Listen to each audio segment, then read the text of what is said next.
اس video کو دیکھنے کے بعد مجھے پورا یقین ہے کہ آپ کے ذہن میں بلڈ شوگر کنٹرول کرنے کے حوالے سے جو بھی سوالات ہیں ان میں سے سب کا نہیں تو اکثر کا جواب آپ کو مل جائے گا۔ نہ صرف یہ بلکہ جو ٹپس اور گائیڈ لائنز میں آپ کو اس ویڈیو میں دوں گا اس کے بعد آپ اپنی ڈائٹ کے حوالے سے خود فیصلہ کر سکیں گے کہ آپ کے لیے کیا بہتر ہے اور کیا نہیں۔ ہمارے ہاں بہت سے لوگ یہ سمجھتے ہیں کہ اگر ٹائپ 2 ڈائبٹیز ہو گئی ہے اور وہ شوگر جو پہلے میڈیسن سے کنٹرول ہو رہی تھی اب اسے کنٹرول کرنے کے لیے انسولین لینی پڑ رہی ہے تو اب شاید شوگر کبھی ٹھیک نہیں ہوگی۔ لیکن میری معلومات کے مطابق اور جتنا میں نے بلڈ شوگر کنٹرول کے حوالے سے ریسرچ کو پڑھا ہے اس کے مطابق شوگر کا علاج ممکن ہے، شوگر کو ریورس کیا جا سکتا ہے اور ٹائپ 2 ڈائبٹیز ریمیشن بالکل ممکن ہے۔ کیسے کرنا ہے اور کیا کرنا ہے یہ میں آپ کو بہت آسان الفاظ میں ابھی بتانے لگا ہوں۔ شوگر سے متعلق اس سیریز کے دوران بہت سے لوگوں نے مجھ سے یہ سوال کیا کہ آپ نے چنے اور بیسن کی روٹی کیوں ریکمنڈ کی، وہ تو شوگر بڑھاتے ہیں۔ اس کا جواب یہ ہے کہ جی بالکل بڑھاتے ہیں، لیکن اس بات کو سمجھ لیں کہ کاربز یا سٹارچز جس شکل میں بھی ہوں گے شوگر بڑھائیں گے۔ کیوں؟ کیونکہ چینی بذات خود کاربز کی ہی ایک قسم ہے، چاہے وہ چینی آپ کی ٹیبل شوگر ہے، چاہے وہ پھلوں میں موجود قدرتی چینی ہے، یا پھر وہ سٹارچ کی شکل میں آلو یا مکئی میں ہے، یا پھر وہ روٹی، چنے، بیسن اور چاول میں ہے۔ یہ سب چیزیں شوگر بڑھانے والی چیزیں ہیں۔ تو اگر آپ چاہتے ہیں کہ شوگر بالکل نہ بڑھے، آپ کی میڈیسنز اور انسولین سے بھی جان چھوٹ جائے، تو آپ کو شاید یہ سب چیزیں بالکل چھوڑنی پڑیں گی۔ اگر کر سکتے ہیں تو مجھے کمنٹس میں بتائیے گا، پھر میں آپ کو ایسی ڈائٹ کے بارے میں بھی بتاؤں گا جس میں کاربز بالکل نہیں ہوں گے۔ مگر اول تو ایسا بہت سے لوگ کر نہیں پائیں گے، اور دوسرا یہ کہ بہت سے لوگوں کو سائیڈ ایفیکٹس ہو سکتے ہیں، لیکن آپ کہیں گے تو ضرور بتاؤں گا۔ فی الحال میں آپ کو اس سے آسان اور بہتر طریقے کے بارے میں بتاتا ہوں۔ سب سے پہلے آپ کو سمجھنا ہوگا کہ جو کھانا آپ کھانے لگے ہیں اس میں چینی کتنی ہے یا کاربز کتنے ہیں۔ موازنہ کرنے کے لیے 3 مختلف چیزوں کا ذکر کرتا ہوں۔ فرض کریں صبح نہار منہ آپ کی شوگر ہے 100 یونٹ، اور آپ نے بغیر کسی سبزی، گوشت، انڈے یا گھی کے بغیر گندم کے آٹے کی ایک 100 گرام کی روٹی کھائی۔ اس روٹی سے آپ کو ملیں گے تقریباً 72 گرام کاربز۔ ان میں سے ہضم ہونے کے بعد تقریباً 60 گرام کاربز آپ کے سسٹم یعنی بلڈ میں داخل ہوں گے، اور یہ بنتی ہے تقریباً 15 چائے کے چمچ چینی کے برابر۔ کاربز کا 1 گرام 2 سے 3 یونٹ تک شوگر بڑھا سکتا ہے۔ تو اگر آپ کی شوگر پہلے ہی کنٹرول نہیں ہے، آپ نے انسولین بھی نہیں لی، شوگر کی دوا بھی نہیں لی، اور ایک روٹی کھا لی، تو یہ ایک روٹی انڈر ورسٹ کنڈیشن 100 سے 120 یونٹ تک شوگر بڑھا سکتی ہے۔ تو روٹی کھانے سے پہلے اگر آپ کی شوگر 100 یونٹ تھی تو روٹی کے بعد آپ کی شوگر 200 یونٹ سے زیادہ ہو سکتی ہے۔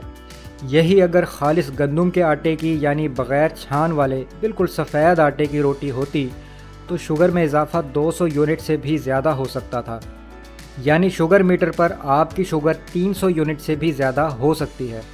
اور آپ کو پتہ ہے کہ اگر آپ نے اس میں سبزی، انڈا یا دوسری فائبر اور پروٹین والے اجزاء شامل کیے ہوتے تو کتنی شوگر بڑھتی؟ کم سے کم 30 سے 40% کم۔ رہی بات چنوں کے آٹے یا بیسن کی، اس سے شوگر میں 50 سے 70 یونٹ تک اضافہ ہو سکتا ہے۔ کیوں؟ کیونکہ اول تو بیسن کی ایک روٹی کے لیے آپ 60 یا 70 گرام چنوں کا آٹا استعمال کریں گے، اور بیسن میں گندم کے آٹے کی نسبت پروٹین زیادہ ہوتا ہے اور کاربز کم۔ یہ باتیں اگر آپ کے لیے نئی ہیں اور آپ کو پسند آئی ہیں تو مجھے کمنٹ میں ضرور بتائیے گا، ویڈیو کو لائک کیجئے گا اور لگے ہاتھوں چینل کو سبسکرائب بھی کر ہی لیں۔ اور ابھی تو ہم نے بیسن کے آٹے میں سبزی اور سلاد بھی شامل نہیں کیا، جیسے شملہ مرچ، پیاز، ٹماٹر وغیرہ۔ سبزی اور سلاد شامل کرنے کے بعد ممکن ہے کہ بیسن کی ایک روٹی سے آپ کی شوگر صرف 30 سے 40 یونٹ ہی بڑھے۔ یہ بات یاد رکھیں کہ یہ سب ایک اندازہ ہے، ہر ڈائیابیٹک پیشنٹ کی کنڈیشن مختلف ہوتی ہے، تو ضروری نہیں کہ ہر ڈائیابیٹک بیسن کی روٹی بآسانی کھا سکے، یا ہر ڈائیابیٹک کو بیسن کی روٹی سے بچنا چاہیے۔ ظاہر ہے جن کی انسولین ریزسٹنس زیادہ ہے ان میں شوگر میں اضافہ بھی زیادہ ہی ہوگا، بشرط یہ کہ وہ انسولین لے رہے ہوں۔ تو کاربز کسی بھی شکل میں ہوں شوگر بڑھاتے ہیں، مگر سبزی اور انڈے وغیرہ ساتھ ملانے سے شوگر میں اضافہ کم ہوتا ہے اور زیادہ تیزی سے بھی نہیں ہوتا۔ تو اگر آپ چاہتے ہیں کہ آپ روٹی کھائیں اور شوگر بھی نہ بڑھے تو آپ کو اس میں آٹے کی مقدار کم کرنی ہوگی، اور اس کی کمی پوری کرنے کے لیے سبزی، سلاد، گوشت، انڈے اور دوسرے ہیلدی فوڈز شامل کرنے ہوں گے۔ دوسرا ایک اور سوال جو بہت سے لوگوں کے ذہن میں پہلے سے ہوگا اور بہت سے لوگوں نے مجھ سے پوچھا بھی، وہ یہ کہ ہر پھل میں شوگر ہوتی ہے اور ہر پھل شوگر بڑھاتا ہے، تو پھل کھانے کا فائدہ؟ تو بھائی پھل آپ کی زندگی بچا سکتے ہیں، یعنی شوگر سے ہونے والے بہت سے ممکنہ نقصانات سے آپ کو بچا سکتے ہیں۔ میں نے پہلے بھی بتایا تھا کہ شوگر سے لبریز خون جسم کے جس حصے سے بھی گزرے گا نقصان کرے گا، اور اس طرح کرے گا کہ آپ کو شاید پتہ بھی نہ چلے۔ ہائی بلڈ شوگر جسم میں انفلیمیشن بڑھاتی ہے۔ یہ انفلیمیشن یعنی سوزش جب دماغ میں ہوگی تو آہستہ آہستہ برین ڈیمیج کر سکتی ہے، جس کی وجہ سے یادداشت کھونے کا خطرہ بڑھ سکتا ہے۔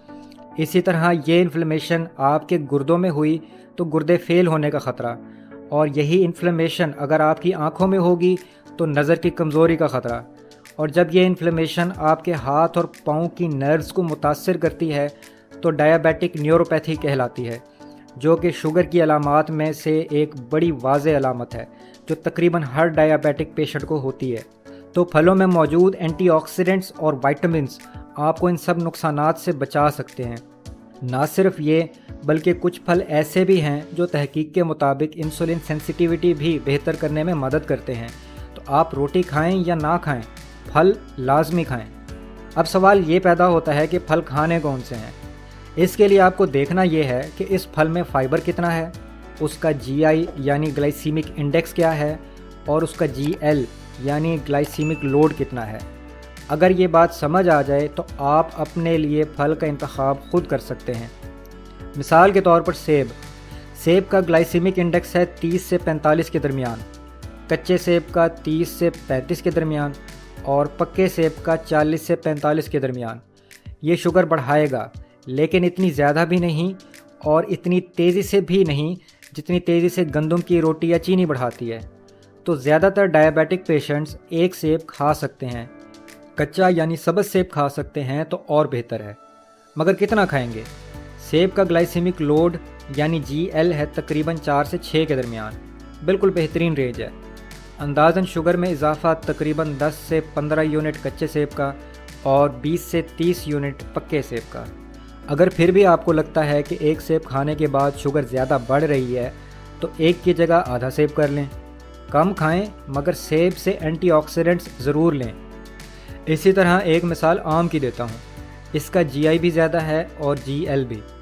جی آئی ہے تقریباً 65، تقریباً چینی کے برابر، اور جی ایل ہے 9 کے قریب۔ شوگر کے بہت سے پیشنٹس کے لیے یہ بھی مناسب ہے، ایک سلائس زیادہ تر شوگر کے مریض کھا سکتے ہیں۔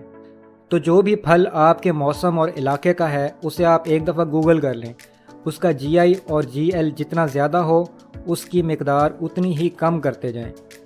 جنرل گائیڈ لائن یہ ہے کہ پھل وہ کھائیں جن کا جی آئی 30 سے کم ہو اور جی ایل 5 سے 10 کی رینج میں ہو، وہ زیادہ تر شوگر کے مریض کھا سکتے ہیں۔ اور یاد رکھیں پھل کھانے کا بہتر وقت ہے جب آپ کی شوگر کم ہو، اور سنیک کے طور پر کھائیں۔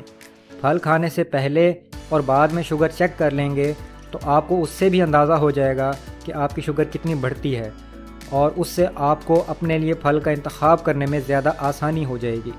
پکچر ابھی باقی ہے، اگلی ویڈیو میں اس سے بھی بہتر ٹپس لے کر آؤں گا۔ میں آپ کو بتاؤں گا کہ صرف پانی کے ذریعے آپ اپنی بلڈ شوگر کتنے یونٹ کم کر سکتے ہیں، ورزش اور چلنا پھرنا کتنا ضروری ہے، اور کیسے یہ دنوں میں آپ کی شوگر کنٹرول کر سکتا ہے، ریفائنڈ کاربز کیا ہوتے ہیں، اور یہ کیسے نئی نسل میں شوگر اور یہاں تک کہ کینسر کی وجہ بھی بن رہے ہیں، ان سے بچنا کیسے ہے، کھانے کی ترتیب، ٹھنڈے اور گرم کھانے کا فرق، اور بھی بہت سی زبردست ٹپس۔